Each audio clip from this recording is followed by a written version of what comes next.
युद्ध न चाहे, चाहे अमन परस्ती, ये बुद्ध की धरती, ये बुद्ध की धरती। युद्ध न चाहे, चाहे अमन परस्ती, ये बुद्ध की धरती। बुद्धं शरणं गच्छामि, धम्मं शरणं गच्छामि, संघं शरणं गच्छामि। हे बुद्ध का भारत, प्रबुद्ध भारत, पूर्ण समर्थक शांति का, सन्मान बड़ा अहिंसा का यहाँ, मुकाल निरर्थक क्रांति का। जगवालो अमन का व्रत लेकर, जगवालो अमन का व्रत लेकर, संसार सवारो भ्रांति का। अहिंसक नीति, युद्ध की नीति, डरो अहिंसक नीति, ये बुद्ध की धरती। बुद्धं शरणं गच्छामि। आज हम हिल स्टेशन दार्जिलिंग की चर्चा बौद्ध धर्म के संदर्भ में करते हैं। बौद्ध धर्म के संदर्भ में जो दार्जिलिंग है एक बहुत बड़ा महत्वपूर्ण स्थान रखता है।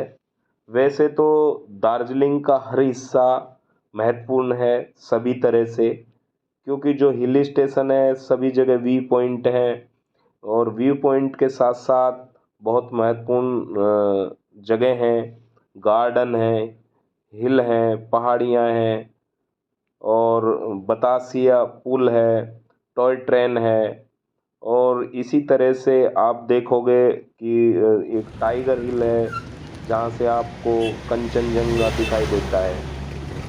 तो यहाँ हम जब हिमालय के क्षेत्र की यात्रा करते हैं तो जो दार्जिलिंग है, दार्जिलिंग एक अपने आप में बहुत बड़ा स्थान है।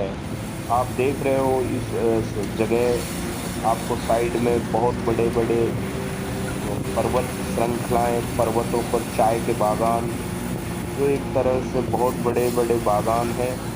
और चाय के बागानों के साथ साथ आप आकाश में देख रहे हो बादल छाए हुए हैं, पूरे पर्वत श्रृंखला है वो पेड़ों से, हरियाली से भरी हुई है।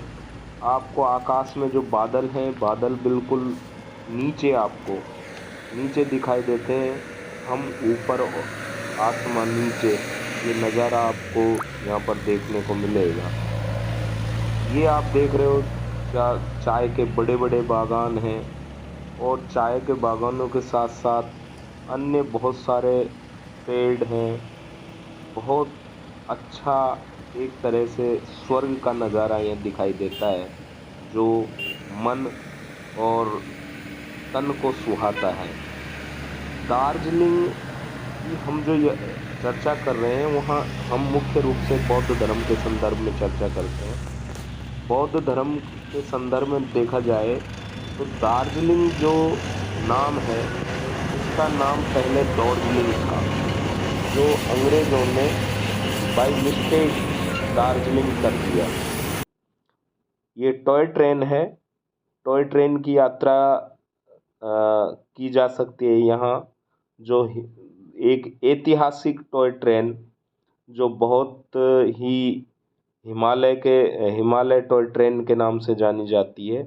ये सिलीगुड़ी से और आपको दार्जिलिंग तक ले जाती है, जो कई तरह के प्राकृतिक दृश्यों को दिखाती हुई और आपको दार्जिलिंग ले जाती है। तो दार्जिलिंग में बहुत बड़ी बड़ी मोनेस्ट्रियाँ हैं, और मोनेस्ट्रियों के साथ साथ बौद्ध धर्म की मोनेस्ट्रियाँ हैं, और मोनेस्ट्रियों के साथ साथ यहाँ एक आज हम जो चर्चा करेंगे वो करेंगे एक महाकाल मंदिर की। महाकाल मंदिर एक बहुत ऊंचाई पर बसा हुआ है।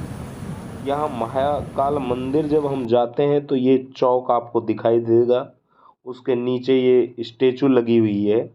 स्टेचू के बगल में ही जैसे अपन चलते हैं तो एक मार्केट है जिसको अपन न्यू महाकाल मार्केट के नाम से जाना जाता है। यहाँ पर बहुत सारी जो लोकल चीज़ें हैं वो मिलती हैं। आप जो यहाँ दार्जिलिंग की लोकल वस्तुएं, लोकल कपड़े हैं, लोकल पोशाकें हैं, वो यहाँ से ली जाए। ये महाकाल मंदिर आपको दिखाई दे रहा है। नाम से महाकाल है, लेकिन आपको भगवान बुद्ध की स्टेचू दिखाई दे रही है। भगवान बुद्ध की जो स्टेचू है वो राइट हैंड को है, और लेफ्ट साइड को आप देख रहे हो जिसको महाकाल या शिव कहा गया है। यहाँ पर बौद्ध भिक्षु और हिंदू धर्म का पंडित जी दोनों अगल बगल में बैठे हुए हैं।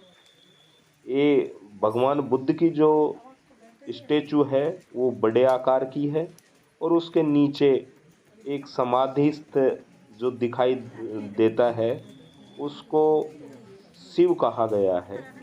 जबकि वहाँ के लोग बताते हैं कि ये स्थान जो था पहले दार्जिलिंग के नाम से जाता था, और दार्जिलिंग नाम है जिसका तिब्बती अर्थ होता है। तिब्बती में दार्जिलिंग का अर्थ होता है कि वज्र का स्थान, यानी कि वज्र के जैसा स्थान जो है वो दार्जिलिंग था। ये आप देख रहे हो ये पूरा मंदिर का नज़ारा।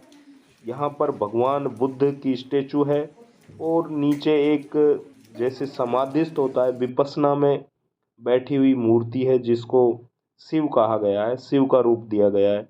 और बाहर से देखा जाए तो पूरे मंदिर को ही महाकाल का मंदिर के नाम से जाना जाता है। ये प्राकृतिक नज़ारा अपने आप में बहुत महत्वपूर्ण है।